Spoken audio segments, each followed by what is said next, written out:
পৌলমী সেটা শুধু বল। Fried rice chilli chicken, কিন্তু কিসের আনন্দে? আরে পৌলমীর বিদায়।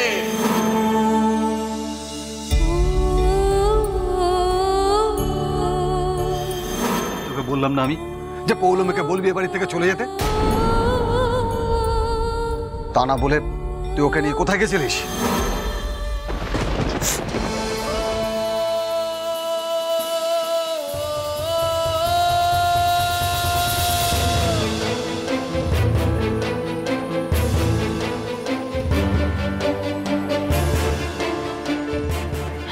চলে যাচ্ছিস বলো? এই বাড়িতে থেকে যাওয়াটা কি উচিত হবে এরপরেও? তুই হলে কি করতিস বলতো নিশি? আমি হলেও চলে যেতাম রে বলো, তো তো কিভাবে আবার আরে সব বাড়িতে হতো? আমার খুব খারাপ লাগে রে নিশি। তুই কাঁদছিস কেন? দেখ, তুই আমাকে যেখানে নিয়ে এসেছিলি সেটা তোর কাছে তোর বাড়ি,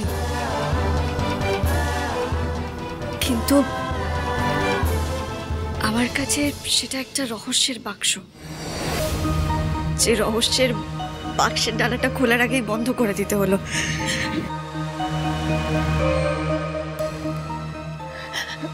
বলো, এত প্রশ্ন মনের মধ্যে নিয়ে তুই চলে যাবে বললো? কি করব বলতো? মেবি এই প্রশ্নগুলো মনের মধ্যে নিয়ে চলে যেতে হতো।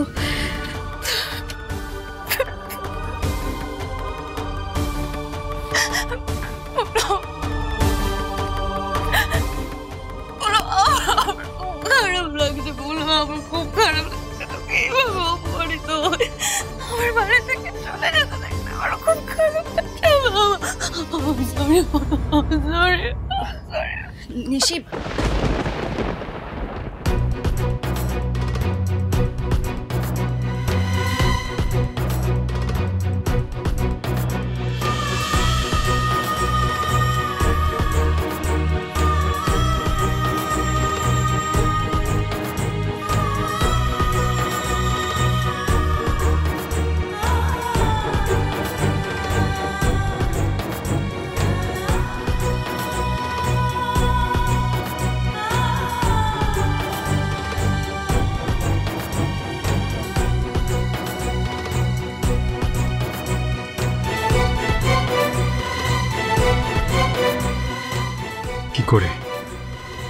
কি করে তোমার অপমান আটকাবো পৌলমী?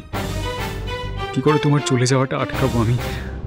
আমি বুঝতে পারছি না কি করে।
আমি জানতে চাই কে ওই পঞ্চমী, আমার সাথে তার চেহারার হুবহু নীল কেন?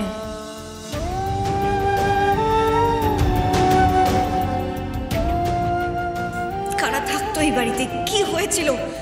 আমি সবটা জানতে চাই, আমি সবটা জানতে চাই, সবটা।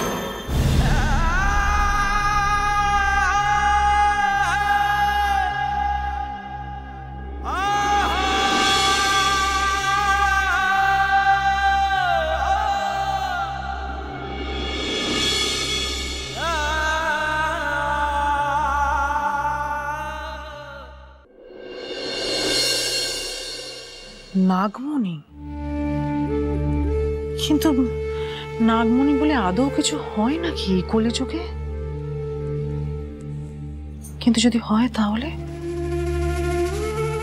এমনিতেই বাড়িটা বানাতে প্রচুর টাকা খরচা হয়েছে, তার মধ্যে এখন ব্যবসার অবস্থাটা খুব একটা ভালো নয়। এমতো অবস্থায় যদি নাগমণিটা আমাদের হাতে এসে পৌঁছয় তাহলে তো হাতে চাঁদ পাওয়ার মতো অবস্থা হবে।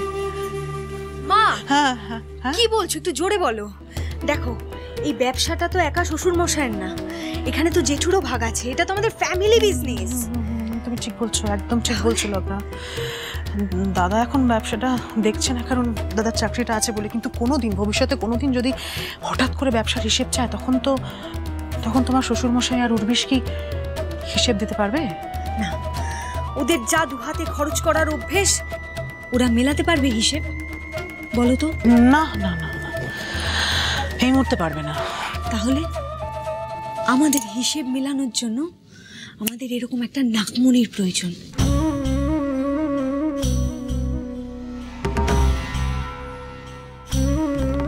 মা, কি ভাবছো? ভাবছি তুমি কিছু ভুল বলোনি লগ্না। ওই মেয়ের মধ্যে একটা সত্যি অলৌকিক ব্যাপার আছে বই কি।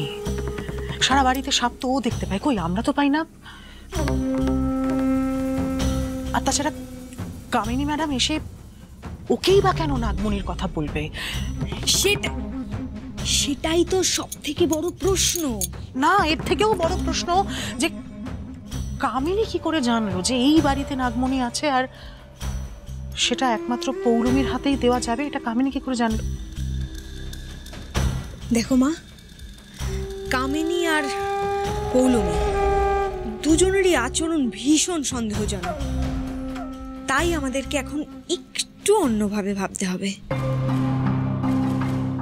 কি করা যায় বলো তো? আপাতত পৌলমীকে কোনোভাবেই বাড়ি থেকে বের করা যাবে না।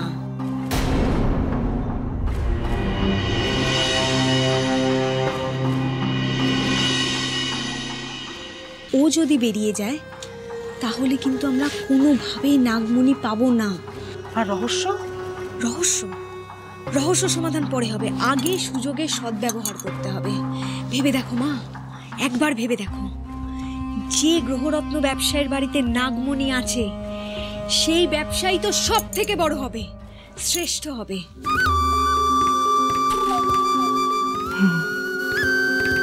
ঠিক ঠিক ঠিক, তুমি একদম ঠিক বলেছো লগ্না, একদম ঠিক বলেছো। হ্যাঁ মা, আমাদের একটা হিল্লে হয়ে যাবে। সারা দেশে আমাদের ব্যবসার নাম ছড়িয়ে পড়বে। লোকের মুখে মুখে না আমাদের দোকানের নাম ঘুরবে। সবাই বলবে, ওই যে কলকাতার মিত্ররা যাদের গ্রহরত্নের ব্যবসা আছে তাদের কাছে 7 রাজার ধন এক মানিক আছে, নাগমণি আছে।